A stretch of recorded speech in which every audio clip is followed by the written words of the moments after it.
Leero mu lesson week eno.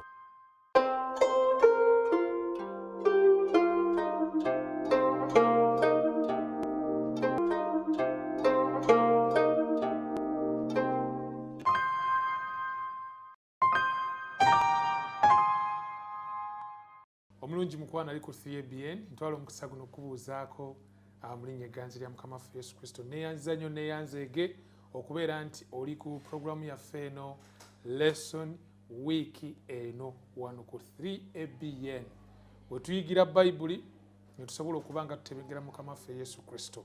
Akubuuzaako amanya nze Yonasaani Matovu ndi mwana munagomba ate nga mpangirira Musere Ssaabasajja eri e Buddu.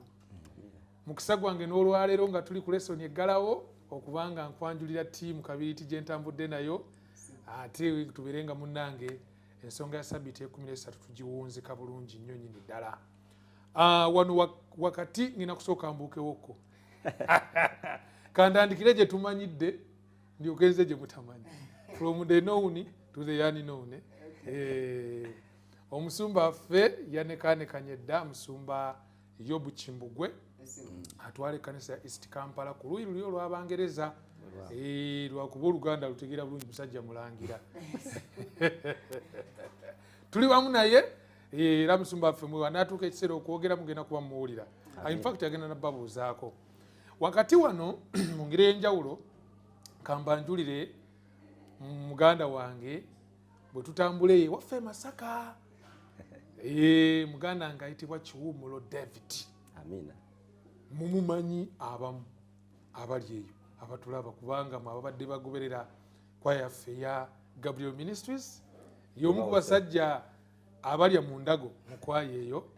Era katugenda kubanga tutambula naye mu programu yaffe ya lesson weekend. Kati njagala okkirize omusumba waffe atubuuzeeko ate ne muganda waffe Kiwuumulo David atubuuzeeko ate atuweereyo essaawa tulyoke tubeere nga tutandika programu yaffe eya lesson weekend nga tuli ku Ssabbiiti ey'13.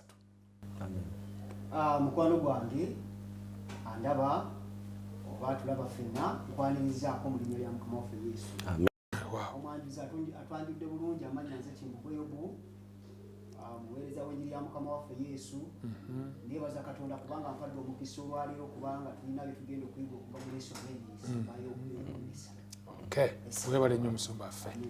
Mukwano gwange atwagala ennyo bulijjo era tene leero tukwebaza kubanga okomyewo ku 3ABN wano mu lesson eya wiiki eno. Tukwebaza kubanga olekayo akadde ku lw'ekigambo kya Mukama Katonda.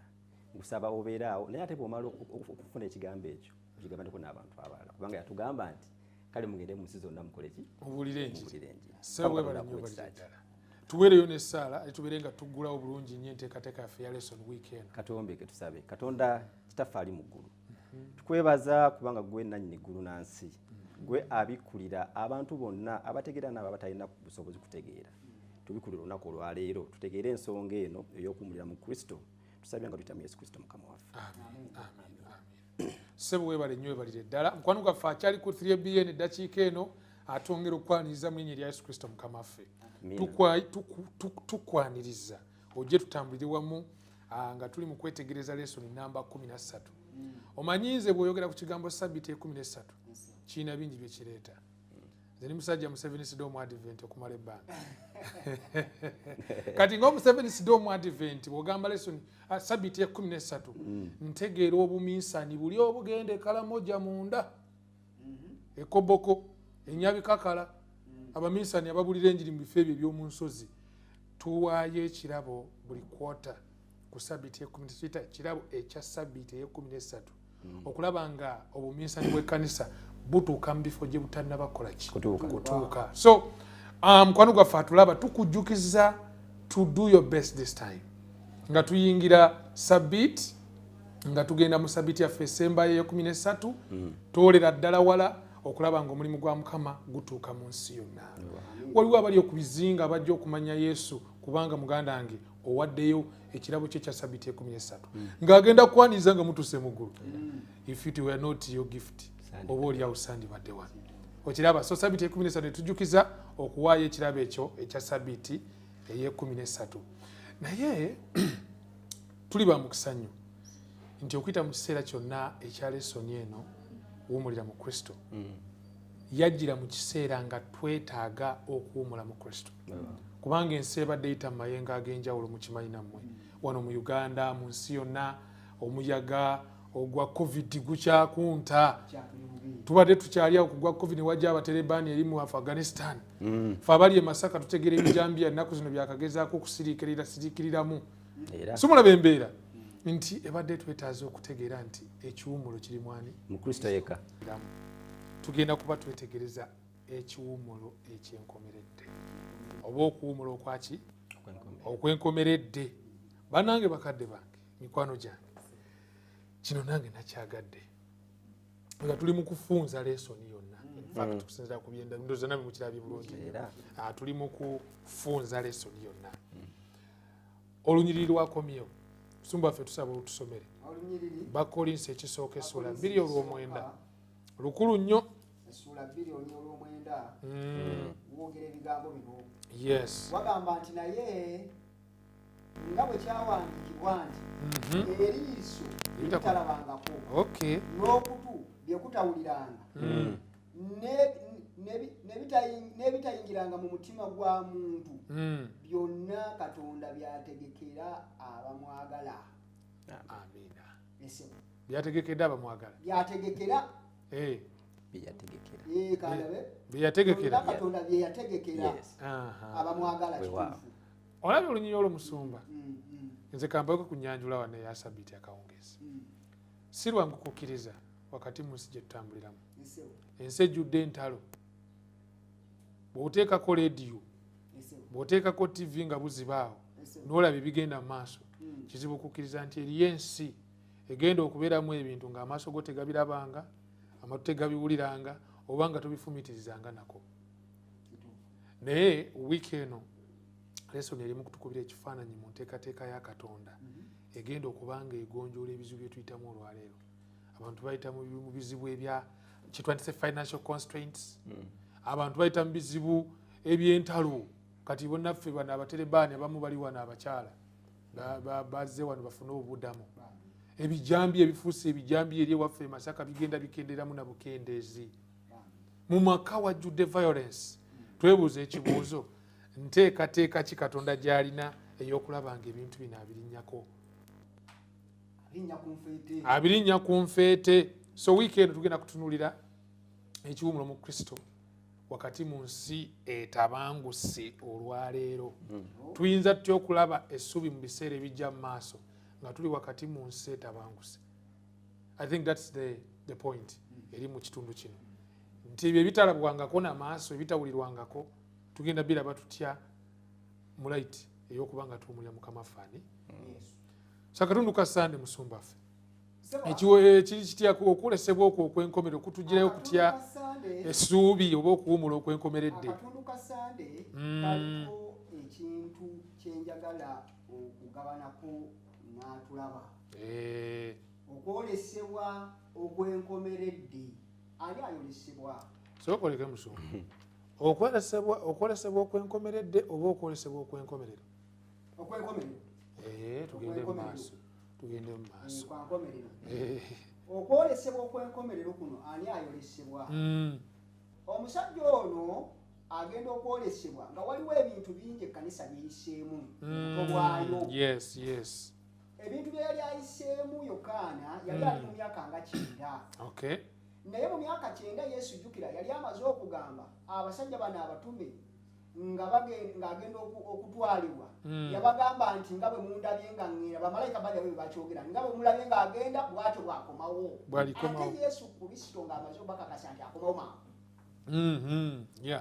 omusajja ono Yokaana n'agenda abeera awo nga Yesu tadda ekkanisa n'etandika okuyigganyizibwa ne bakuba abasajja bano emikko ne babafuumula mu Yerusaalemi ne babasanga yonna gye baagendanga ne babatta abatume bonna ne babajjawo abavubuka bano abaali abato ba Yokaana ne bakula ne batuuka okukaddiwa naye Yesu nga takomawo abasajja bano abaali babuliddwa enjiri ekkanisa ento zino 7 n'endala zonna ne zitandika okutunulira Yokaana ng'omusajja asigaddewo nga bamubuuza ebibuuzo owaayi wagamba mwatugamba nti Yesu Kristo akomawo nga tetumulaba I get you. Omusajja ono Yokaana nimusobera naye ng'ekyo kikyali awo. Yokaana ate ono yennyini abantu bennyini ate abakafiiri abatakkiririza mu Katonda nga kwegamba basiriyeko akanyaaga n'abakristaayo abalala ne basalawo bamutti. Yokaana agezebwako okufumbibwa mu butto ekyo kigaana abalala babasazemu n'emisumeeri naye Yokaana ono ne bagamba nedda katumutwale tumusuule ku kizinga awatali kyakulya abeereeyo ekizinga kino ekitibwa Patmos bamusibire mu kkomera kati nga gano gagwanta mu bbe Nalufeenya era omunyonyezi w'ekizinga kino agamba nti tewali kyakulya kyonna naye ebintu bye baali bayinza okukolerayo just kulabika nti omuntu ayinza okubaako ebyuma byasaanuusa kati nga kyebayita kufukuta byuma wano mu Buganda obuweesi okuweesa ate era ku lwazi oyinza kukolerawo ki kwasa mayinja nakugafumba kati omusajja ono Yokaana n'abeereyo essuubi ne limugwamu nga talina kyakola eri ekkanisa emubuuza ebibuuzo alese endiga ziri awo ziwoyaana tezimanyi kwegamba tezirya nga Yesu bwe yagamba nti nga balinga kwegamba endiga ezitalina mu ye kati emyaka tegigenda mu 7 kyanga Yesu addayo mu ggulu ekirimu kiri nti yali agenze emyaka nga giri mu 7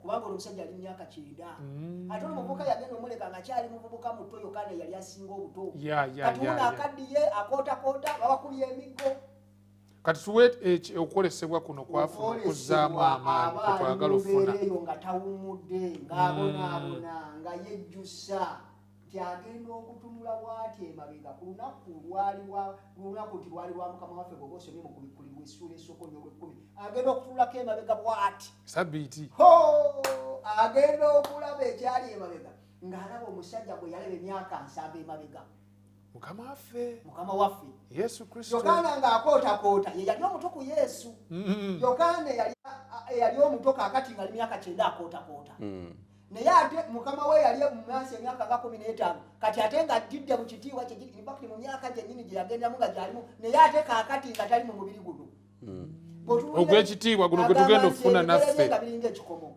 Okay. Agala kuwulira eddoboozi lya Yesu Kristo wadde yali mubuulizi mulungi buli omu nga yeegomba okuwulira eddoboozi lye nti lino lyalinga ddoboozi ery'amazzi amangi kolesebwa bufa nga musajja ayogera ebigambo Yokaana n'agamba kansirike empulire n'amugamba ti totya Yokaana anti yali agudde ku bigere bye bino okuva we bitandikira tandika okulaba we biri manya ebigenda okubeerawo n'ebyo ebigenda okubeerawo mu maaso Yokaana agenda okwetegereza mu kwolesebwa okw'enkomerero n'alaba biki ekkanisa mwegenda okuyita mu bizibu abantu abagenda okuwaayo obulamu bwabwe si Yokaana yekka naye nabana abafudde nti Yesu tabasudde ttayo ali nabo buli kimu kigenda mu maaso naloga Yokaana nti n'ebigenda mu maaso bitunuulire obeere n'essuubi Yokaana agenda okuva mu kwolesebwa kuno kagamba nti nyabula ennyanja bampe lupapula ndyoke mpandikira abasajja bano babadde bambuuza Yesu waakomerawo mbalage Yesu gwe ndabyeko kaakano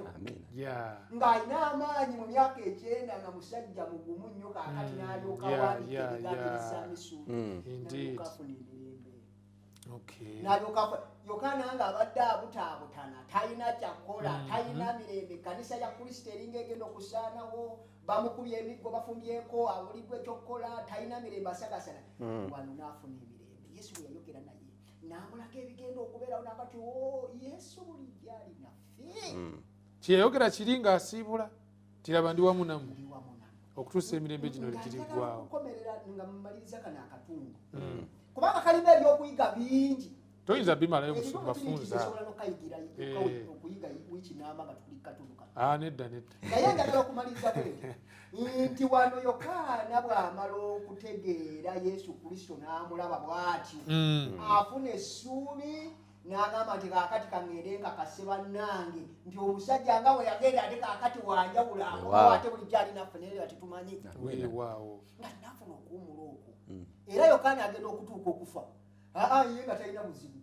amaze okulaba omulokozi amaze okumanya ebintu nga bwe bigenda okubeera mpaka ku nkomerero akati ekibuuzo kugamba Yokaana yafa mu mativu nange kyenjagala okubuuza omuntu gwe emirembe gya Yokaana gye yafuna nga amaze okwolesebwa naawe ogirina oba oli mu kutagala nga Yokaana bwe yali atagala nga alaba Yesu Kristo takomawo ekyo nno kikulu Sumba weebale nnyo weebalire ddala njagadde nnyo ekitundu kukolesebwa Yokaana kwe yafuna ekigamba nti n'alengera ekibuga Yerusalemu nga kikka okuva mu ggulu. Ekintu ekyo kinkute nnyo mu Babiro nti yalaba ekibuga kino abatukuvu nga mwe batudde nga teri kufa nate, teri kulumwa nate, teri kulumwa njala, teri agenda gamba nti ndi mulwadde, omuti ogw'obulamu, amazzi, violence yonna gye tulabako olwaleero Yokaana mukolesebwa wali Patimo akakasibwa nti byo tebigenda kuddamu kubaawo. God has an ultimate plan. You can have rest. Tugende ku Monday tule countdown. Eyo nga tunatuukayo biki ebibaawo okusooka.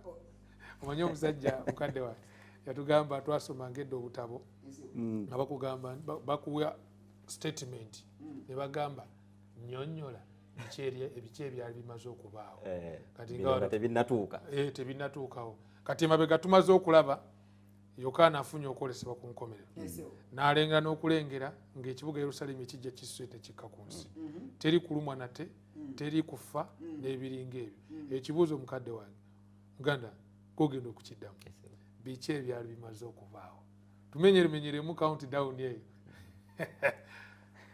Omusumba neyanzeege ndowooza muganda wange ono atudde essaawa eno alina obukakafu nti bingi byayitamu oba bingi byazaalaba nga biraga countdown oba nga biraga ennaku zaffe engeri gye zigenda nga zikola ki nga zibalibwa naye ate zibalibwa zikendeera zisalwako kuba countdown tetera genda waggulu etera kubala ng'ekola ki ng'ekka wansi buli woyita wonna ne ku mawulire kati mu birabo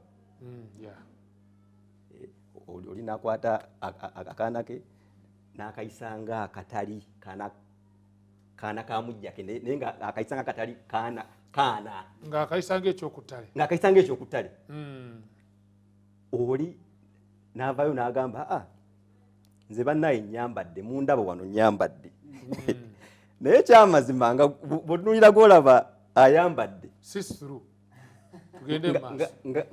nga tekisanye nakuyitibwa kawero binaamini bye yaweranga mu gyensanvu biraba kwegamba nga n'ekigambo tayambadde tekimusaanira kuba kati eddala lyetutuuseeko mu countdown sebo lyeryokuba nti ne Jews twasenza wano Abafghanistan wabakonyeeko awo kugamba entalo zifuuse entalo mu buli nsi okuneneŋŋana obutategeeragana bizzenga bibaawo naye mu Matayo 24 ekitabo kya Matayo 24 Yesu ali ku lusozi Muzeyituuni olw'Emizeyituuni njagala nsome ekigambo kino kiri mu ssuula eyo mu lunyiriri olwokuna Matayo 24 olunyiriri olwokuna kigamba nti Yesu n'addamu n'abagamba nti mulabe omuntu yenna tabakyamyanga lunyiriri lwakuna Matayo 24 olwokutaano lugambo bwe luti kubanga bangi abalijja mu linnya lyange nga bagamba nti nze Kristo bali bakyamya bangi.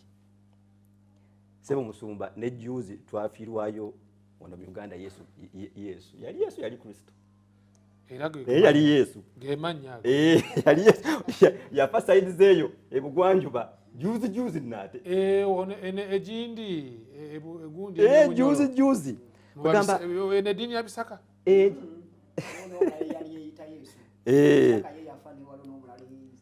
enjiri eyerimbise mu linnya erya Yesu Kristo emeruka buli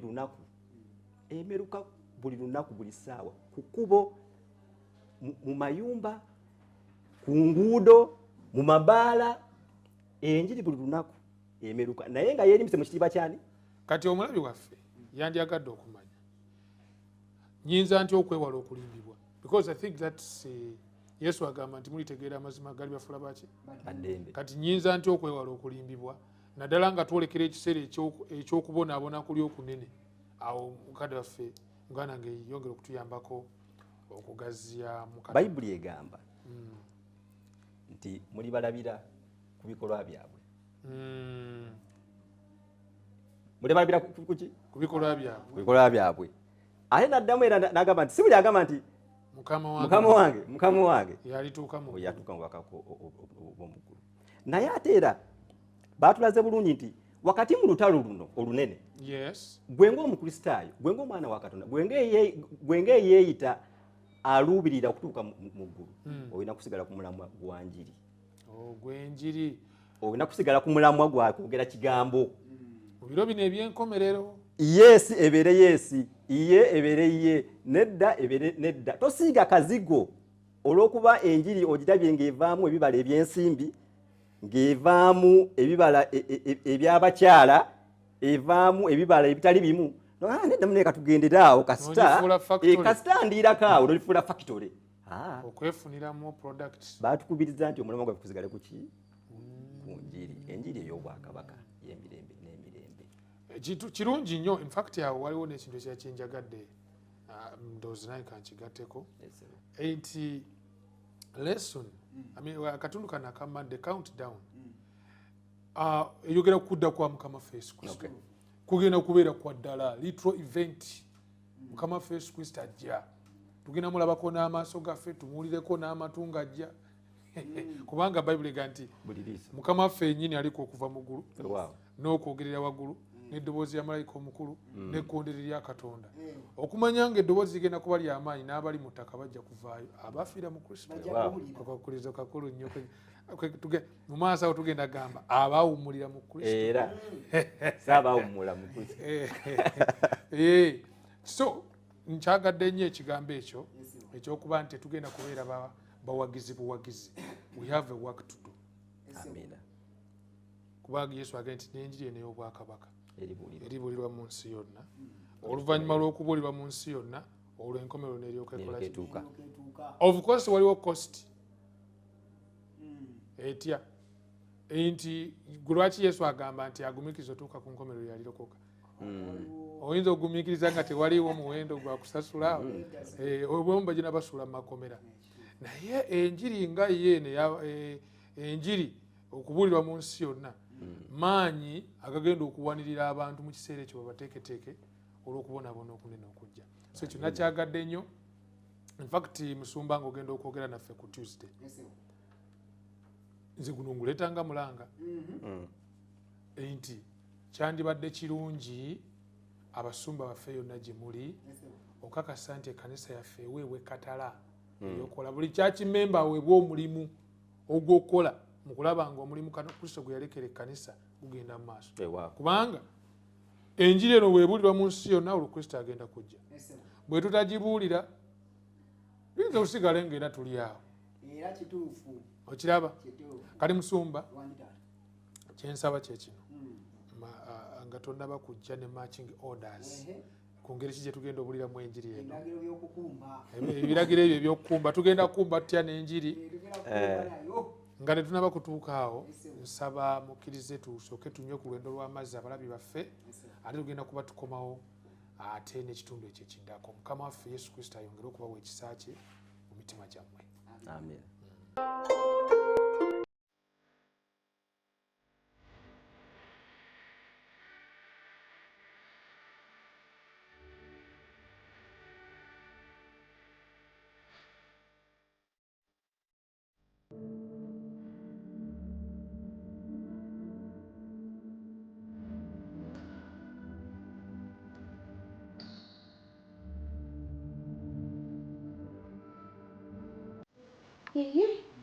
Sharif, kiki toyina wowaataddeko nti otaddeko kyaneno okulaba ova wenaze wano oli mu kunoonya ova wano dda wano olabika nga asobeddwa kiki noonya lesoni ya wiiki ku 3ABN. Nze nno nsuubira olabika onoonya puroguramu budde obukyamu puroguramu eyo ebeerayo oluvannyuma lw'okwaniriza sabbiiti ssaawa 2 ez'ekiro paka ku ssaawa 3 ku lunaku lwe tubeera nga tutandise tuyingidde sabbiiti era bwe tuba tulaba puroguramu eno etukubiriza okwejjukanya ebyo bye tuba tuyize ffe ng'abantu nga tusoma lesoni lunaku ku lunaku yiga lesoni yo buli lunaku okuyita mu wiiki osobole okutwegattako okubaganya wamu ebirowoozo mu program Lesson Week eno. Omulungi mukwano gwaffe tukulisaayo mu kuwumulamu gwali ku 3ABN. Tuli mu program Lesson Week eno nga twetegereza Sabbath School lesson y'abakulu for adults. Tuli ku lesson yaffe eggalawo kwota the ultimate rest, ekiwumulo kino ekyenkomeredde kye tulaba nti kiri mu Mukama waffe Yesu Kristo. We tukomye nga tulabidde ddala nti mu biseera bino eby'enkomerero nga nze omukristaayo mpereddwa omulimu ogw'okubaako kyenzannya okulaba nga Mukama waffe akomawo mangu, kubanga yalimu ekiwumulo ekyenkomeredde. Si bwe kiri? Kati musumba tusaba otuluŋŋamyemu ng'omusumba. Omanyi kano kankwogere musumba nga tonaba kwogera. Ekkanisa omulimu gweremeddwa okukola mu biseera eby'emirembe n'okugenda mu maaso yakugukola mu biseera ebizibu ebirimu okuwakanyizibwa okunene. Kankaddemu mu Luzungu. The work which the church has failed to do in a time of peace and prosperity, she will have to do in a terrible crisis and of most forbidding circumstances. So kati essaawa zino abasumba tulina okukwatiza awamu ababulizi b'enjiri, abayigiriza, okulaba nga church member ategeera ekitundu kye kyalina ozannya. Obubaka bwe buliwa ssebo ebiragiro by'okukumba ebyo bitaanye. Ebiragiro by'okukumba tukumba tutya? Agamba kwesiba bulungi nga bambasada abamaster guide otandika okukumba. Okukumba kukuno. Okukumba tutuno tukulaba mu kitabo kino ekyakulikula essula yino ya 14 okuva ku nnyolo 6 okumalako olunyiriri olw'12.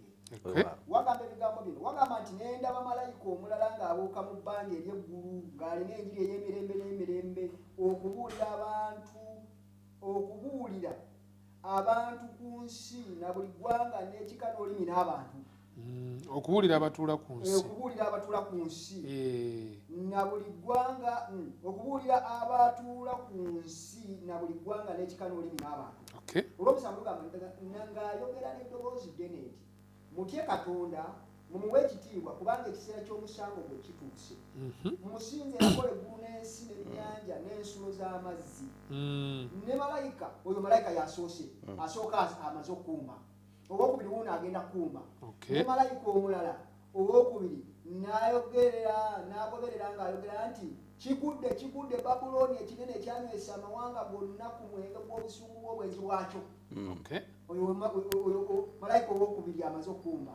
Owokusatu wuuno ajja akumba. Ne malayika omulala owokusatu n'abagoberera ng'ayogera n'eddoboozi ddene nti omuntu yenna bw'asinza ensolo n'ekifaananyi kyayo era bw'akkiriza enkobo ku kyenyi kye oba ku mukono gwe, oyo naye alinywa ku mwenge gw'obusungu bwa Katonda ogufukibwa ogutatabuwaamu mazzi mu kikompe ky'obusungu bwe, era aliwonyaabonyezebwa mu muliro n'ekibiiti mu maaso g'abamalayika abatukuvu ne mu maaso g'Omwana gw'Endiga. Nti n'omukka ogw'okubonyaabonyezebwa kwabwe gunyooka emirembe n'emirembe, so tebalina kuwumula emisana n'ekiro abasinza ensolo n'ekifaananyi kyayo na buli akkiriza enkovu y'erinnya lyayo. Olw'12 lugamba nti awe wali okugumiikiriza kw'abatukuvu abakwata ebiragiro bya Katonda n'abakola ki n'okukkiriza Yesu. Abatisebo andaba atulaba wano okukumba oba ebiragiro by'okukumba biri wano biri bisatu. Menyamu. Ekiragiro ekisooka Yokaana nga tawumudde nga bali mu kubayigganya, Yokaana ne bamusiba ng'ekimuleetera okumutegeeza abantu nti Yesu Kristo akomawo. Naye ate Yesu n'alwawo okudda. Yesu n'amuwa obubaka buno obugenda okubeera nga bubuulirwa ensi yonna. Atulaba nti Yesu Kristo, obona omusajja atulaga nti Yesu Kristo atuuka ekiseera eky'okudda, naye okudda waliwo ebimuleeta. Adda kutwala bano ababadde bakola omulimu ogutegeeza ensi nti waliwo ekigenda maaso. Waliwo okukumba oba engeri esooka yeno nti abantu abali ku nsi Yesu Kristo wagenda okuddira bajja kuba tebakyasinza Katonda, nga basinza ebintu birala nnyo. Oyinza okwewuunya nti wadde amadiini mangi ku nsi mu nsangi zino ate omulembe gwe tulimu gwe gukyasinza okubeera omukafiiri. kubanga mulembe guno mwe muli abantu abasinze ebintu ebitali Katonda. Mu mulembe guno mwe muli kwegamba ebintu ebiyigirizibwa gamba nga okugamba nti abantu twava mu nkobe. Mu kiseera kifaanana bwe kityo. Mu kiseera kino mulimu obukafiri obulaga nti omuntu yava mu nkobe. Twalina emikira. Twalina emikira. Mu kiseera kino ekisembayo omuntu okumutegeeza nti olunaku olwa Ssabbiiti owuliriza olunaku lwa musanvu ye Saturday akugamba nti oli musiru gwe totegeera olunaku olusinzibwako lwa Sande olusooka mu wiiki. Kati nga kitegeeza nti mu kiseera kino abantu bagenda kuba basinza mayinja na miti. Amayinja n'emiti Bayibuli beegamba nti abantu abo basinza bifaananyi. Kitegeeza kukwata kintu kirala n'okisinza mu kifo kya Katonda. Abantu ne bagenda ne bakola ssente ne bazirabanga Katonda. Omanye ssente tuzijja mu mayinja gold ne feeza tujijja mu miti ebibajje netukozesa simanya kakati ntugenda netukola ebyewuunyisa mu nsi kati ogenda kwekanga abantu basinza ssente abalala asinza Katonda nga lubuto lwe abantu babazimbira ne bakatonda bwe batinga amayinja genyini babasinza kati abantu bajja kuba tebakyasinza Katonda. Malayika atugamba malayika yaani malayika mu lulimi Olugiriki ategeeza omubaka wangeriyoni. Omubaka yenze yeggwe. Ye Yokaana yalaba mu kiseera kino ng'ekkanisa egenda kubeera n'abantu nga yeggwe yenze agenda okutegeeza ensi temusinza bintu ebyo musinze Katonda yakole ku luneki ogwo mudigido kwegamba awo wali okukumba akumba abaayisiiwo kwegamba obubaka butuweereddwa ku luuyi olumu tusinze omutonzi ku luuyi olulala twewala okusinza ensolo tuleme kusinza kati oyo bwagenda waliwo ate ekirala ekigambibwa enfunzaamu omusumba kubanga obubaka buno buli agenti nnyo. Omubaka omulala agamba nti tosinza nsolo agamba kigudde Babuloni mu kifulumemu nga kyategeeza nti ebintu ebyo by'obadde okola mu makanisa agatasinza Katonda ddukayo gye otandika okubuulira naawe abantu otegeere Bayibuli otandika okubayigiriza ekigambo kya Katonda bave mu kusinza ebintu ebiriibwa ebityo. Kweganga Babuloni eri yasooka bwe yagwa ne mulembe gw'enkumi bagenda kuba Babuloni egwa. Naffe tuyitibwa okuva mu ago amakanisa waliwo amakanisa go gakola bukozesa ebi nga Babuloni ekyo kyo Babuloni y'engeri yonna eyigirizibwa obutasinza Katonda eyo ba Babuloni. Confusion in fact Babuloni okutabulatabulwa. Vaayo mu confusion eyo vaayo mu kutabulatabulwa okwo ojje mu kusinza Katonda mwoyo ne mazima ku lunaku lw'omusanvu. Omusajja yamubuuza ekibuuzo infact era nga bweyogedde ku Babuloni tukafunze agenda nemubuuza nti gundi bambuuza olunaku lwa Ssabbiiti lwe lwokumeka ng'amaze osoma olunyiriri luli mu Lukaawa 23 olwati olumwenyo tuka ku lwati olw'omukaaga oga nti kale lwali lwakuteekateeka Essabbiiti ng'eneebaako enkya n'abakazi bwe yava nabo e Ggaliraaya ne baddayo ne bategeka ebyakaloosa n'amafuta agaki ag'omugavu ne bawumula ku lunaku lwa Ssabbiiti ng'etteeka bwe likola ki bwe liragira. Kati oli ne bamubuuza wamma okusinziira ku ekyo olunaku lwa Ssabbiiti Bayibuli egambye lwa musanvu si kyo? Kati gwe wowulira ebigambo ebyo nga Friday Yesu lwe yafa olowooza Ssabbiiti lwakumeka koye lwa mukaaga. Egamba vaayo eyo Babuloni jangu osinze Katonda mwoyo ne mazima. Naye ate waliwo ekisembayo kyekino nti abantu abagenda okusinza Katonda mwoyo ne mazima wagenda kubeerawo ekifaananyi ky'ensolo ku luuyi olundi ku luuyi olulala olukontanyi oluuyi bw'otakkiriza kusinza Katonda mwoyo ne mazima ogenda kusinza Sitaani. Nti naye Sitaani kyagenda okukola agenda kuteekawo ekicupuli ate amazima gennyini yakiteekawo. Olunaku luno oluyitibwa olwa Sande abantu gwe basinziza si lunaku lwa kusinza tekiriyo mu Bayibuli wonna nsoma teri wadde omusitale tewali musitale wagambira nti ku lunaku olwa Sande mugende musinze lunaku olutukuvu. Kati agamba nti abanaagaana ne basigala nga basinza ku lunaku olwa Sande nti bajja kuba bafunye ekifaananyi eky'ensolo.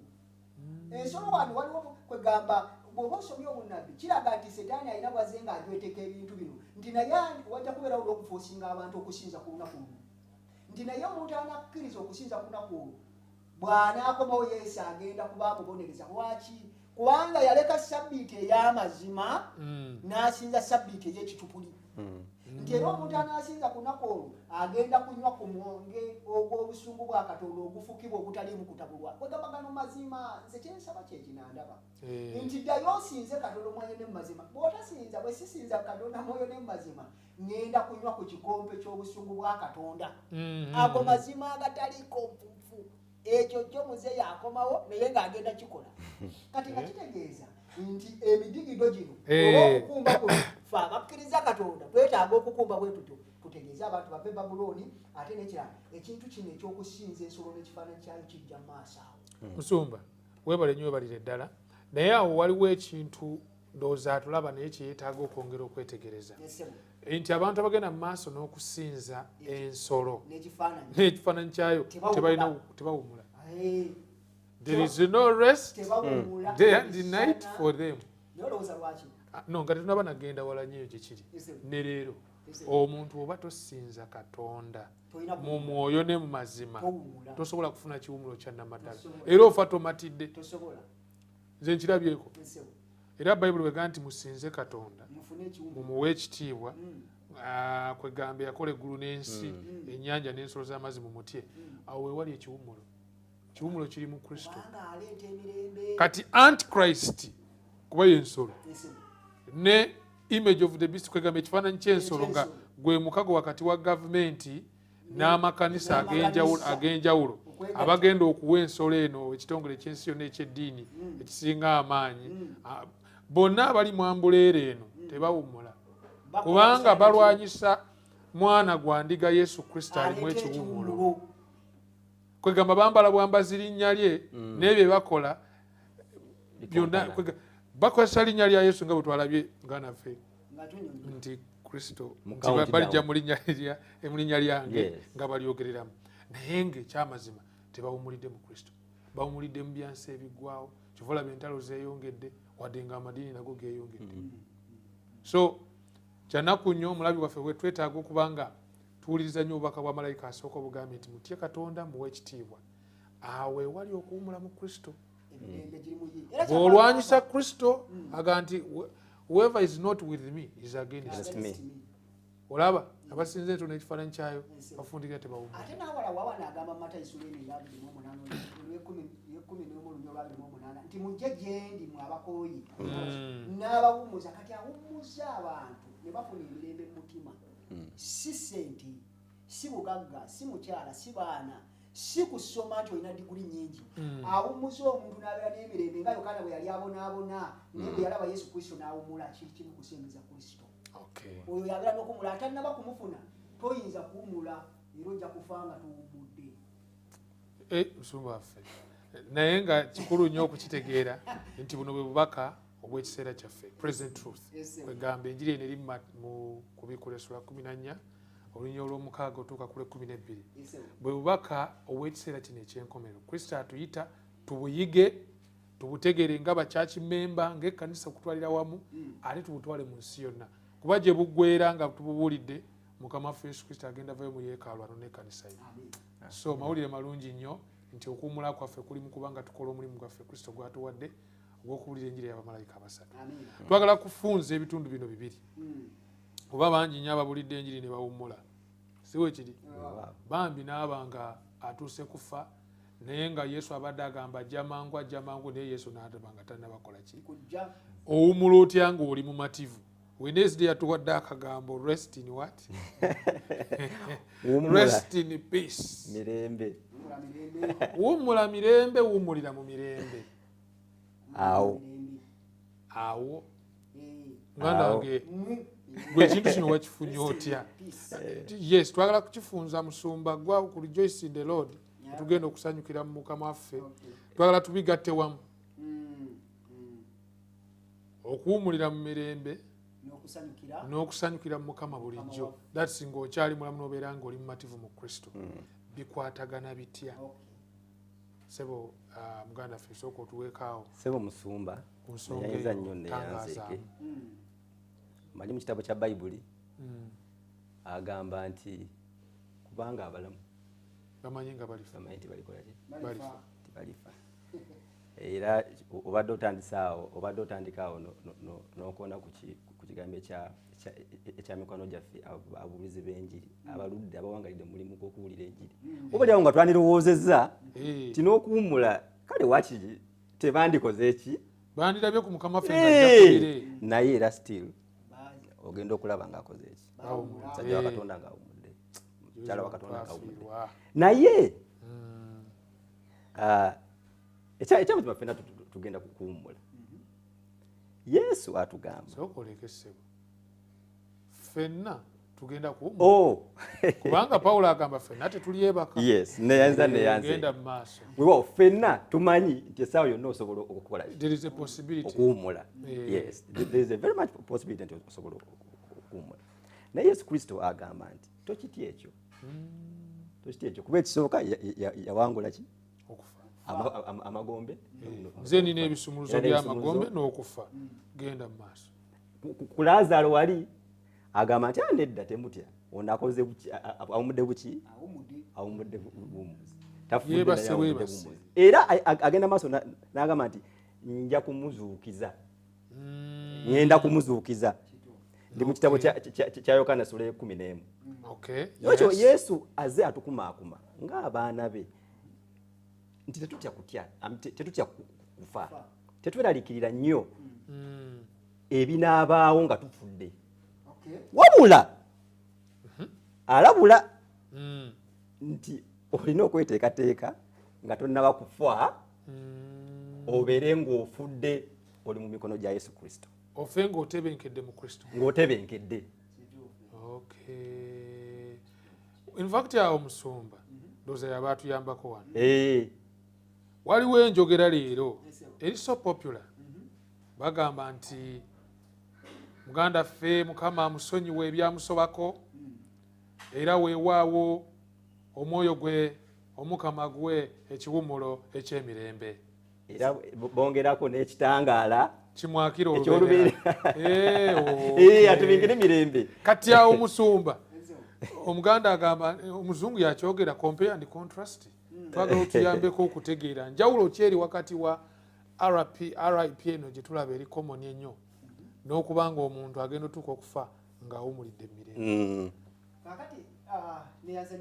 kakulu nnyo ako katuyambeko mbufunze olw'ensonga nti setaani ayina bw'asensedde mu njigiriza ng'atubuzaabuza nti omuntu osobola n'okufa nga tonnaba kuwumula naye ne bakuteerayo ssente n'owumulira eyo kati bw'obanga ofudde oyina ebikutawaanya obadde ne kalina n'obba ssente nnyingi n'ogenda kwegamba n'ofa obadde obba ne bakukwata ne bakuba emiggo ne bakutta ofa otagala kati bw'omala okufa banabalanga bakwata ssente nga bawa Katonda ssente ogenda mu puligato bamuwa ekyoja mu nga bakuwa ekyoja mu Katonda nga bamuwa paani ng'akutukuza kakati ng'awo agenda akujjayo mpolampola kubanga bamuwadde ssente ng'oleme kubeera nga kwegamba owummule mulembe ng'oli eyo obeere mirembe oleme kulwanyisibwa naye bw'ogenda nga tebakuteereddeyo ssente oba ne bakusabira oba towummudde toyinza kuwummula kati idea entuufu Kristo gy'ayigiriza yeeriwa eyo si ntuufu taata wange entegeeza entuufu egamba nti omuntu agenda okufa ng'alina enkolagana wakati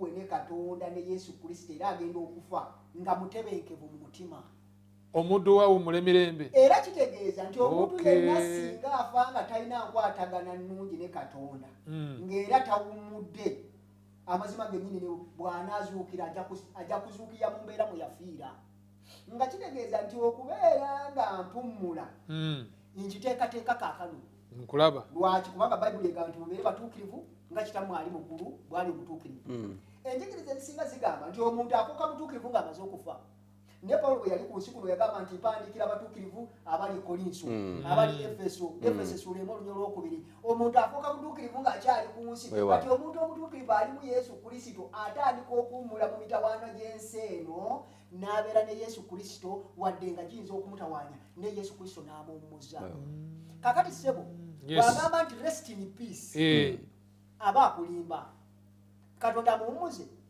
ekiwummulo tetukifuna nga tufudde kyeŋŋamba nti Katonda si yakuwa ekiwummulo nti omala okufa olyoka owummulira eyo nedda ekiwummulo otandika okifuna kaakano bwenfa nemba nga mpummulidde ddala kwegamba tekineetagisa nakuŋŋamba mbu ate kaakati Mukama akikuwe kubanga okufa kulinga kwebaka omuntu bw'aba agenda kwebaka naafuna amutawanya kati naawe musumba ndeka naawe mtaata ndeka neewummulire kati kitegeeza nti omuntu eyeebase aba ali mu mirembe gye ffe tukkiriza ekkanisa ya Seventh Day Adventist ekkiriza nti omuntu bw'afa aba takyategeera aba takyalumwa aba takyakola kintu kyonna aba awummudde ng'ono omusajja gw'agambye Yokaana yawummula ani yafa Yesu Kristo n'ajja Lazaro yagamba nti yeebase ningenda kumuzuukiza kati omuntu kwegamba musumba in between wakati w'omuntu ng'afudde n'okuzuukira wakati awo omuntu ono yeebase awo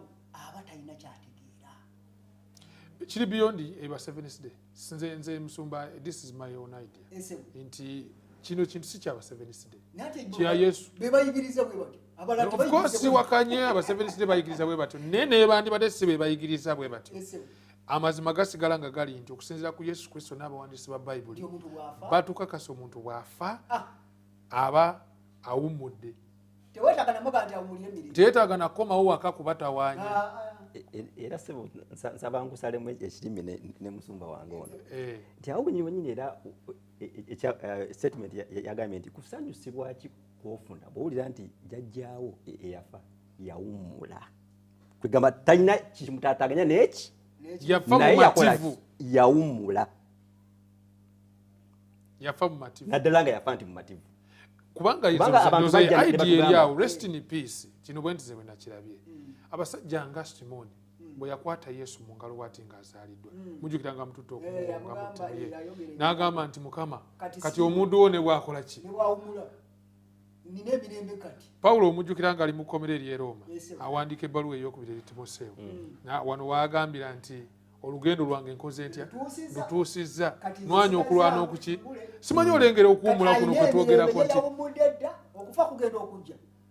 nga mu mativu naye waliwo omusajja afa ng'atunuulira kalinaye n'agamba naye maama bizinensi zange zino ani bagenda okuzono bagenda okuzigalabanja bannange bagenda okufutyanka ensimbi yange nawummula ng'atoma gundi yayogera wano fakti nga tuwunzika ani Gilbert ono yawandiika akatabo katokiya ng'ongento aga nti omuntu azaalibwa akaaba akula ye mu lugunya afata matidde oba okitegeera kwegamba kantu kano nkagadde nnyo aka rest in peace tugende kusanyukira mu Mukama waffe musumba wange kyensaba ateekeddwa kufa nga amaze okuwummula so tafa awummuli amala kuwummula n'alyoka afa mu mirembe era ojja kwekanga nga abantu abakkiriza Katonda ne bw'aba afa omulamu gwe gubako kasimanyi kwegamba okuwummula emirembe kwe kufa ng'oli mu mativu mu Kristo tuwunzike n'okusanyukira mu Mukama waffe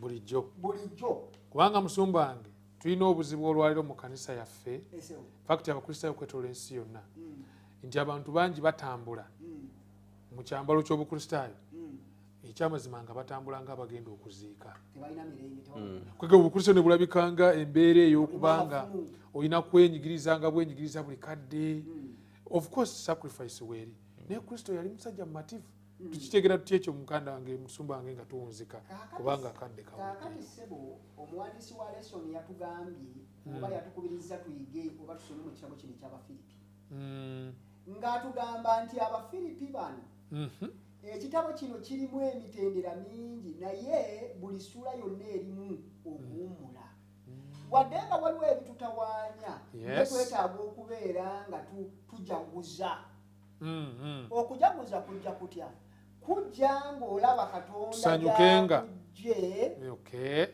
ng'olaba w'oli n'omanya gy'olaga n'essuubi ly'olina mu maaso n'essuubi ly'olina eri Mukama waffe era tobolabanga abasajja bano baali mu kuyigganyizibwa naye Pawulo agamba nti ffe tukemebwa aba tukubibwa emiggo naye nze sigala ndi mu mativu tukemebwa naye tuyigganyizibwa naye tetumalibwawo njiza okubeera n'ekitono njize n'okubeera n'ekingi byonna mbeerenga mu mativu ndi mu mativu kati Abafiripi bano abategeeza nti ebintu by'ensi eno ebitumalamu bw'obanga toli mu Katonda tosobola kubeera na ssanyu eryo essanyu lijja okubeera n'okujaguza mu mutima ng'olina emirembe ng'owummudde kubanga essuula eno esooka etulaga nti nno obeera n'okujaguza mu mukama waffe obanga waliwo okuyiganyizibwa. Oba okuyiganyizibwa wekuli okuyiganyizibwa kusobola okubeerawo era kujja kubeerawo, naye ekyo tekikugjaako mirembe. Lwaki? ng'oli omusajja yali ku Patimo ku kizinga Patimo. Pawulo ne Siira booleeta bali mu kkomera babatadde mu nvuba nga bali mu kuyimba nnyimba za Kristo. Naye bo bali mu kuyimba nnyimba za Kristo. Tebeekoza bwekoza. Omuyaga guguno ku nnyanja Pawulo bamutwala bamugamba nedda bagenda n'okutwala ku kkomera nti ekyo si kyokka kukuba miggo kusiba nagati ekyo si kyekyo kyokka nze n'okufa nneeteeseteese. Ng'alina okujaguza mutima nti omubiri guno bayinza okukolako ebirala naye tebasobola kukwata ku muki. Kati ebintu byensi kati musumba funza omuntu nina ekibuuzo kino ky'oba ofunzizaako omusumba.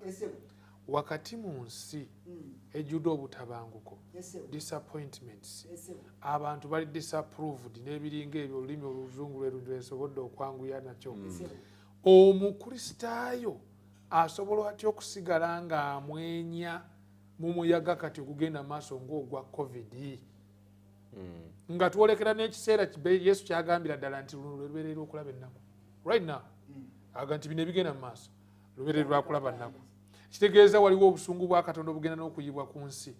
Si kyekyo kagenda kubawo n'okuyigganyizibwa okw'amaanyi. You see where we are heading. Oyinza otya okubeera ng'oli musanyufu mu mukama waffe wakati mu mbere faana. I think kyekyo bootuwa tuwunzike. Kyeyatuwadde mu Teachers Edition ng'alaga omukyala eyalina omwana we, omwana n'alwala, omwana ng'agenda kufa, omwana talina musaayi, abantu ne bagezaako ne basaba naye bw'aba obulayo ennaku 2 omukyala neeyongera okusaba n'abantu ne bajja naye n'akitegeera nti omwana agenda kufa. Naye omwana ono bwe yali afa omukyala ono n'ayimba, atandika okuyimba akayimba. Kati abantu abaaliwo ne bajja ne bamubuuza nti kitutte otya okubanga oyinza okusigalamu essuubi wadde omwana afudde, ko ye nti bwe mmala okutegeera Yesu Kristo na bulamu ki bw'agenda okumpa nawadde ebintu biyinza okumbeerera nga sibitegeera na biki ebigenda mu maaso, nsigala ndi mumativu nga ndi mukkakkamu kubanga mmanyi nti akutte embeera agirinako obuyinza era enkyagenda kumpa ebirala okusinga na bino. Omuntu atalina Yesu Kristo tasobola kubeera na ssanyu, tasobola na kubeera na kuwumula, tasobola kujaguza mu mutima gwe, naye alina essuubi mu Yesu era amumanyi. Owulira taata, embeera ne bwejja nga nkambwe etya amanya nti bino batutte 10 ne bagenda kunsasula 10, batutte 1,000 oli agenda kumpa kakadde. Kati abeera n'essanyu nti bino bye batwala temuli. Paulo byagamba nti bwe betunuulira nga bussa, in fact agamba nti yalina mpitambi kubanga agenda kufuna ebisinga ebyo. Kati omuntu alina ekintu ekyo alina okujaguza mu mutima kubanga nannyini bulamu, nannyini buyinza yamuyita okubeera omwana we. Kwegamba Yesu Kristo Alpha ne Omega yalimu ekiwumulo kye. Bwe tumutunulira ku musalaba mu byayita nga yatuwangulira, essaawa zino ng'ali mu ggulu atuwolereza, ate mu by'omu maaso ng'akomawo akututwala mu ggulu. Kwegamba olabira ddala nga okuwumula kuli mwani n'okubonaabona kwonna ne bwe kujja ogamba kakujje naye nze ndi ku Yesu oyo lissuubi lyange. Sebaawo wali essuubi lyaffe. Era tusaba muganda ffe naawe mwannyinaffe taata waffe maama mwenna ababadde nga tuli mu lesson week eno. Lesson ebadde egamba rest in Christ, ekiwummulo oba wummulira mu Kristo. Kwegamba tetulina walala okuggyako mukama waffe Yesu Kristo mwokka mwemuli okuwummula kwaffe. Agamba nti mujje gye ndi mmwe n'abakooye era abazitowereddwa nange n'abawummuza. Yesu Kristo agamba nti nyimiridde ku luggi nkonkona neeyanjula, bw'onaggulawo omutima gwo n'ayingira gy'oli ogenda funa okuwummula. Wakati mu nsi ejjudde ebizibu ogenda okubeera ng'oli mumativu. So nga era agamba nti ebigambo bino bibagambye embeera n'emirembe mu nsi. Mu nsi mulimu ennaku nnyingi naye mugume kubanga nze nkoze etya mpangudde ensi. Yesu Kristo oyo agamba temweraliikiriranga mukkirize Katonda era nange munzikirize mu nnyumba y'Kitange mulimu bingi ebyokubeeramu.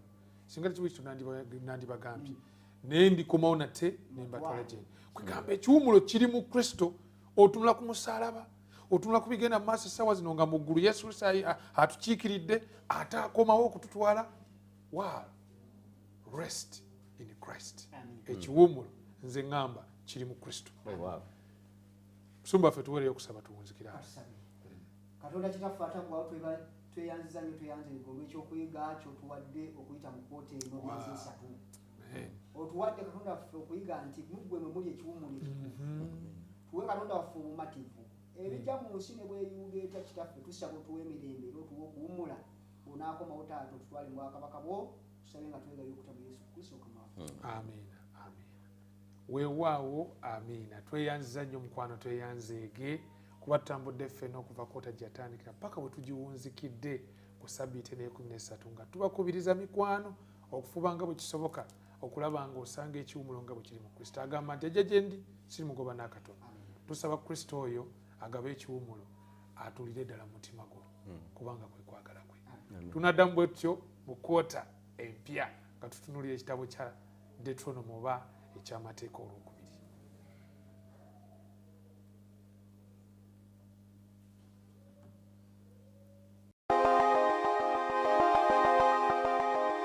Lesson Week eno